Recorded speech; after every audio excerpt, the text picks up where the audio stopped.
Student की तरफ से इस बात को मैं रखना चाहता हूं गवर्नमेंट ऑफ उत्तर प्रदेश से। इतना बड़ा यार प्रदेश है, कॉलेज कितने आयुर्वेद के 8 कॉलेज है। उसी की जगह यार आप जब महाराष्ट्र को देखते हो तो वहां पर करीब 22 कॉलेज देखने को मिलते हैं, 6 गवर्नमेंट और 16 गवर्नमेंट एडेड। अच्छा, गवर्नमेंट को सीट बढ़ानी चाहिए भाई। इतने सारे गवर्नमेंट एमबीबीएस कॉलेज बना दे रहे हो, एक आध बीएमएस भी बना देते। कम नहीं बना पाते तो भैया पुराने में सीट बढ़ा देते। बहुत पहले मैंने एक पॉडकास्ट किया हुआ था, जो हमारे उत्तर प्रदेश के आयुष मिनिस्टर हैं, उन्होंने बताया था कि 2 कॉलेज बन रहे हैं, बने कि नहीं बने, कहाँ रह गए पता नहीं।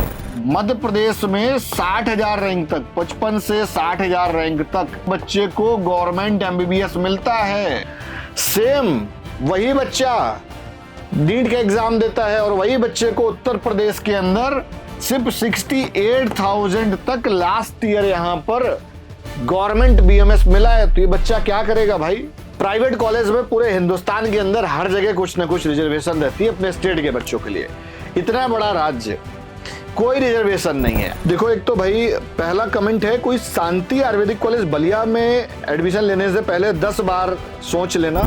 SRM government college is worst, इसकी बिल्डिंग कभी भी गिर सकती है, पानी पीने तक की सुविधा नहीं है। तो अरे भाई, कम से कम बरेली से मेयर, सांसद, विधायक जो भी हो मंत्रिमंडल में, तो कम से कम कुछ शर्म करो यार, इस कॉलेज को इम्प्रूव करा लो भाई। मतलब रील बड़ा तगड़ा बनाते हैं बरेली के मेयर साहब, है ना? तो भाई इसको भी देख लो जरा, टैग कर देना इनको, अगर आप वहां से हो तो उनको शेयर कर देना। हेलो स्टूडेंट एंड पेरेंट्स, कैसे हो आप सभी? उम्मीद करता हूँ सारे बढ़िया होंगे और घर में बैठ के आप हमारी वीडियो को देख रहे होंगे, अपनी काउंसलिंग के लिए प्लान कर रहे होंगे, R&D कर रहे होंगे, और भी काफी सारे लोगों के आप वीडियोस देखते होंगे, उसमें कोई डाउट नहीं है, दोहरा नहीं है। लेकिन आप सभी के लिए एक चीज बड़ी इंपॉर्टेंट है जानना। कुछ कमेंट्स ऐसे हैं जो लगातार आ रहे हैं। कुछ बच्चों ने मुझे कॉल किया, कहा कि सर वीडियो बना दो तो कुछ हल निकल आएगा, कुछ बेनिफिट हो जाएगा हमारे जैसे बच्चों का। तो यार कुछ पॉइंट वाइज मैंने सारे टॉपिक्स को लिखा हुआ है। सबसे पहला टॉपिक तो भैया, पहली request as an mentor student की तरफ से इस बात को मैं रखना चाहता हूं गवर्नमेंट ऑफ उत्तर प्रदेश से। इतना बड़ा यार प्रदेश है, कॉलेज कितने आयुर्वेद के 8 कॉलेज है। उसी की जगह यार आप जब महाराष्ट्र को देखते हो तो वहां पर करीब 22 कॉलेज देखने को मिलते हैं, 6 गवर्नमेंट और 16 गवर्नमेंट एडेड। यूपी में सिर्फ 8 गवर्नमेंट बीएमएस कॉलेज। अब यार सबसे ज्यादा बच्चे पार्टिसिपेट उत्तर प्रदेश से करते हैं, कोई भी स्पेशल तरह की कोई रिजर्वेशन नहीं है, सेम पॉलिसी है। अच्छा, गवर्नमेंट को सीट बढ़ानी चाहिए भाई। इतने सारे गवर्नमेंट एमबीबीएस कॉलेज बना दे रहे हो, एक आध बीएमएस भी बना देते, तो उससे हो नहीं रहा है। कम से कम नहीं बना पाते तो भैया पुराने में सीट बढ़ा देते। बहुत पहले मैंने एक पॉडकास्ट किया हुआ था, जो हमारे उत्तर प्रदेश के आयुष मिनिस्टर हैं, उन्होंने बताया था कि 2 कॉलेज बन रहे हैं, बने कि नहीं बने, कहाँ रह गए पता नहीं। कम से कम सीट तो बढ़ानी चाहिए थी ना यार, सीट नहीं बढ़ा रहे हो। एक एग्जाम्पल समझो कि भाई मध्य प्रदेश में 60,000 रैंक तक, 55 से 60,000 रैंक तक, इवन ईडब्ल्यूएस में ले लो तो 65,000 रैंक तक बच्चे को गवर्नमेंट एमबीबीएस मिलता है। मध्य प्रदेश में इतनी पार्शियलिटी का है भाई। सेम वही बच्चा नीट का एग्जाम देता है और वही बच्चे को उत्तर प्रदेश के अंदर सिर्फ 68,000 तक लास्ट ईयर यहां पर गवर्नमेंट बीएमएस मिला है। तो ये बच्चा क्या करेगा भाई? तो कम से कम कुछ शर्म करो यार, है ना? क्योंकि कुछ मुझे लगता नहीं ऐसे सुधरेगा। दूसरे सबसे बड़ी अहम समस्या स्टेट कोटे की। प्राइवेट कॉलेज में पूरे हिंदुस्तान के अंदर हर जगह कुछ ना कुछ रिजर्वेशन रहती है अपने स्टेट के बच्चों के लिए। इतना बड़ा राज्य, कोई रिजर्वेशन नहीं है। आप महाराष्ट्र को देखो, महाराष्ट्र क्लोज स्टेट है, 85% बच्चा अपना भरता भाई। केरल चले जाओ, कर्नाटक चले जाओ, इन सभी राज्यों में, 3 ही राज्य में तो सबसे ज्यादा बच्चे हैं ना। कर्नाटक में है कॉलेज, महाराष्ट्र में है, राजस्थान में अपने स्टेट वाले बच्चों को प्रेफरेंस देते हैं ना। तो यूपी के बच्चे के लिए काहे प्रेफरेंस नहीं भाई?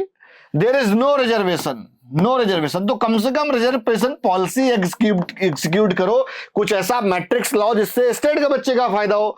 जितने भी बच्चे मेरी बात से सहमत हो, इस पर जरूर कमेंट करना, अपनी बात, अपनी राय को जरूर रखना। मैं इस पे पिछले 2-3 सालों से हर साल बात को उठा रहा हूं, लेकिन इस पे कुछ नहीं होता है।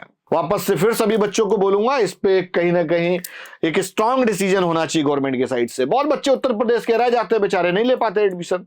दूसरा, एएफआरसी कमेटी ना बिठाई जा रही है इनसे। एएफआरसी कमेटी क्या होती भाई? हर एक स्टेट में एक इस तरह की एक रेगुलेटरी बॉडी होती है जो कॉलेज की फीस फिक्स करती है। कॉलेज की फीस फिक्स कर दो, कॉलेज बाज नहीं आ रहे हैं, अपना जो मर्जी है वो चार्ज किए पड़े यार। इतना बड़ा पेन है बच्चे का, लेकिन इस पे कोई बात नहीं करेगा। कॉलेज अपना चार्ज इसलिए करता है, वो बोलता है कि भाई हमारा तो एनसीएस ने मानक बदल दिया, एमएसआर 2024 लागू कर दिया, तो हमारी फैकल्टी बढ़ गई, इंफ्रास्ट्रक्चर बढ़ गया, ये हो गया, इसलिए हम अपनी फीस चार्ज कर रहे हैं। अगर रेगुलर फैकल्टी रखनी तो इतने के खर्चे, उतने में काम नहीं चलेगा। तो एटलीस्ट भाई एफआरसी को एक इस पे स्ट्रॉन्ग डिसीजन लेना चाहिए, अदरवाइज बच्चों का बहुत लॉस हो रहा है। दूसरा चीज, रिवाइज्ड कट ऑफ के लिए लगातार बच्चे बोल रहे हैं भाई आज तक इतनी कट ऑफ कभी हाई नहीं गई, लेकिन इस बार 213 जनरल पे क्वालिफाइंग है। जो बच्चा आयुष के और जो एमबीबीएस का उसके लिए सेम क्वालिफाइंग, तो कम से कम कुछ अलग कर देते भाई। अगर तुमको उसी सेम ही नियम से तोलना है तो अलग कर देते, कुछ रिवाइज कर दो, कुछ कम से कम बच्चे के लिए एक ऑप्शन बनेगा, एक चॉइस बनेगी। बाद में सेम बच्चा वही जब कॉलेज लेता है तो वो कोई घटिया सा कॉलेज उसको मिलता है बेचारे को।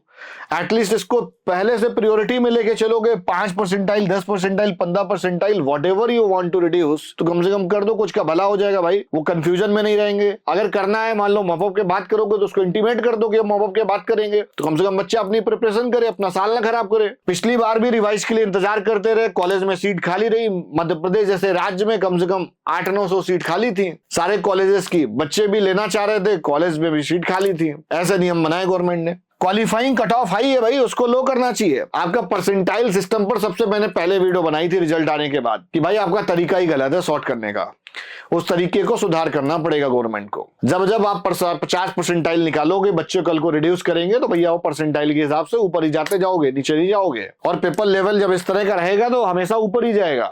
लूज अगर पड़ेगा पेपर का लेवल तो डाउन जाएगा, जो पिछले ट्रेंड में था। तीसरा, कैटेगरी कैंडिडेट क्वालिफाई, जो बच्चे किसी भी राज्य से हैं, अगर वो कैटेगरी क्वालिफाइड हैं, कैटेगरी क्वालिफाइड का मतलब अगर भाई साहब आपके नंबर 213 से 177 के बीच में है, इस रेंज में, तो आप सभी के लिए गोल्डन अपॉर्चुनिटी है उत्तर प्रदेश आयुष की काउंसलिंग। और इसमें जरूर पार्टिसिपेट करना। सिर्फ 2 ही राउंड मिलते हैं, राउंड 1 और राउंड 2। इन्हीं दोनों राउंड में आप पार्टिसिपेट करके एडमिशन ले सकते हो। Even Uttar Pradesh mop up round में फिर कैटेगरी क्वालिफाइड अलाउ नहीं करता है। तो जो भी बच्चे इसको देख रहे हैं, इस वीडियो को ज्यादा से ज्यादा शेयर करना। काफी सारे बच्चे हमेशा मेरे से, जब भी हम लोग एक्सपो कर रहे हैं अलग अलग जगह जाके, हमारे पास ऑफिस में मिलने आते हैं, तो मेरे से बोलते हैं कि sir how career kick will help student in BMS colleges, या आप हमको काउंसलिंग में क्या हेल्प करोगे, या आप हम आपकी पेड काउंसलिंग ले लेते हैं तो हमारा क्या बेनिफिट होगा। तो भाई एक बड़ी कमाल की चीज बताऊं, करियर किक सर्विसेज पिछले करीब 9 सालों से काम कर रहा है, 2017 से, और हम लोग आयुर्वेद की दुनिया में 2020 के आसपास से हैं। तो करीब 6-7 साल मुझे आयुर्वेद में हो गया है, वो करीब 9 साल पूरे हम इस ऑर्गेनाइजेशन को रन कर रहे हैं। 2027 में हमको 10 साल पूरे हो जाएंगे। और मैंने बहुत ढेर सारे बच्चों को काउंसलिंग किया है, इवन डॉक्टर्स को बहुत काउंसलिंग किया हुआ है। तो सिर्फ काउंसलिंग ही नहीं किया हुआ है, करियर किक एक ऐसा प्लेटफॉर्म है जो बच्चे को अगर उसने प्रॉमिस किया है, कमिटमेंट किया हुआ है। मैंने बहुत सारे कॉलेज विजिट किए हुए हैं,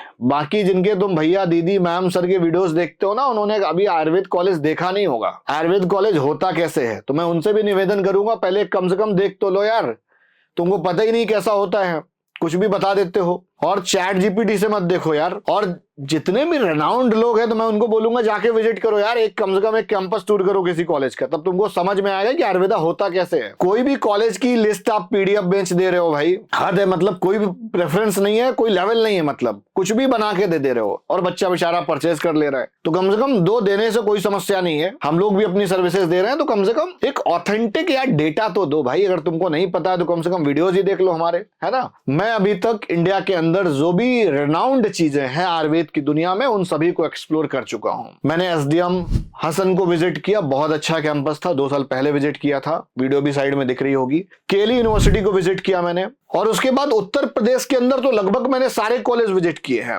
नेमिनाथ आयुर्वेदिक कॉलेज आगरा का कैंपस रिव्यू किया, एसकेएस मथुरा का किया, भारत मुजफ्फरनगर का किया, महाराणा प्रताप कानपुर का किया, लखनऊ के कॉलेजेस का किया, बहुत कॉलेजेस के मैंने रिव्यू किए। पूर्वांचल में श्री कृष्णा कॉलेज है उसका किया, एसएएस का किया, आप किसी का भी नाम ले दो यार।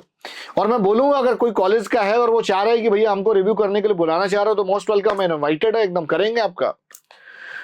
लेकिन हम किस लिए जाने जाते हैं, हमको जो कमी दिखेगी वो हम बताएंगे, हम मानेंगे नहीं, हम रियलिटी चेक देंगे। और जो बच्चे से प्रॉमिस करोगे, जो फीस का प्रॉमिस करोगे और जो कमिटमेंट दोगे फैसिलिटीज को, वो देना पड़ेगा। वो आपने 1 साल में देना है, 2 साल में देना है, वो आप तय कर लो। तो हमारा काम ये है बेटा कि हम कॉलेजेस को इम्प्रूव भी करवाते हैं, कॉलेजेस से निवेदन करते हैं, झगड़ा करना पड़ता है तो झगड़ा भी करते हैं, बच्चे को दिक्कत नहीं होने देते हैं, और जो कॉलेज नहीं करता तो फिर उसको छोड़ते भी नहीं है। तो इसलिए हम अलग हैं, ठीक है। बच्चों को कुछ यूट्यूब में कमेंट्स थे यार, कमेंट्स में देखो पढ़ के सुना देता हूं। लगातार इस तरह के कमेंट आ रहे थे। देखो, एक तो भाई पहला कमेंट है, कोई शांति आयुर्वेदिक कॉलेज बलिया में एडमिशन लेने से पहले 10 बार सोच लेना। यहाँ एडमिशन के बाद क्लासेस बिल्कुल नहीं चलती और पढ़ाई का माहौल नहीं है। कॉलेज वाले थर्ड पार्टी एजेंट और बिचौलियों के जरिए एडमिशन करा रहे हैं। किसी एजेंट के बहकावे में ना आए और अपना पैसा ना खराब करें। तो भाई इस कमेंट को पढ़ लो, अच्छे से समझ लो, है ना। बड़ी बुरी स्थिति है, दयनीय स्थिति है। और भी एक कमेंट है, एक गवर्नमेंट कॉलेज को लेकर कमेंट है, मैंने स्क्रीनशॉट करके रखे हैं, साइड में दिख भी रहे होंगे। SRM government college is worst in all the government college in Uttar Pradesh. पहला पॉइंट उसने बना के लिखा है बच्चे ने, किसी का पेन है भाई, मंजीत यादव है कोई। दूसरा है, इसकी बिल्डिंग कभी भी गिर सकती है। तीसरा है, नगर निगम ने इस बिल्डिंग को मल्टीपल टाइम्स अनफिट का यूज का नोटिस दे चुकी है, पूरे तरीके से खंडहर है। तो अरे भाई, कम से कम बरेली से मेयर, सांसद, विधायक जो भी हो मंत्रिमंडल में, तो कम से कम कुछ शर्म करो यार, इस कॉलेज को इंप्रूव करा लो भाई। उसके बाद बच्चे ने लिखा है, कॉलेज में पानी पीने तक की सुविधा नहीं है, इमरजेंसी में टॉयलेट करना पड़े तो, कुछ डैश डैश कर रखा है बच्चे ने। हॉस्टल की फैसिलिटी नहीं है, बॉयज और गर्ल्स हॉस्टल 5 साल बाहर ही रूम लेकर रहना पड़ेगा। मतलब रील बड़ा तगड़ा बनाते हैं बरेली के मेयर साहब, है ना। तो भाई इसको भी देख लो जरा, टैग कर देना इनको, अगर आप वहां से हो तो उनको शेयर कर देना। Hopefully they will resolve your problem. तो यार इस तरह की बहुत ढेर सारी समस्याएं हैं, बच्चे और भी हमेशा बताते रहते हैं कि सर ऐसा क्यों ऐसा क्यों। मैं बोलूंगा अच्छा कॉलेज शॉर्टलिस्ट कैसे करना है, करियर की टीम आपके साथ है, इवन सिर्फ एडमिशन प्रोसेस में नहीं। I am still with you till completion of course 5.5 year. जब तक आपको डिग्री नहीं मिल जाती तब तक हम आपके साथ हैं। तो भैया वीडियो को लाइक करो, चैनल को सब्सक्राइब करो, और जो फर्जीफिकेशन वाले उनसे बच के रहना। फर्जी कॉलेज, फर्जी एजेंट, फर्जी काउंसलर, ठीक है। और लाइक करके रखो, सब्सक्राइब ठोक दो, ताकि आपके पास सबसे पहले अपडेट पहुंचे जैसी नोटिफिकेशन आए। नमस्कार।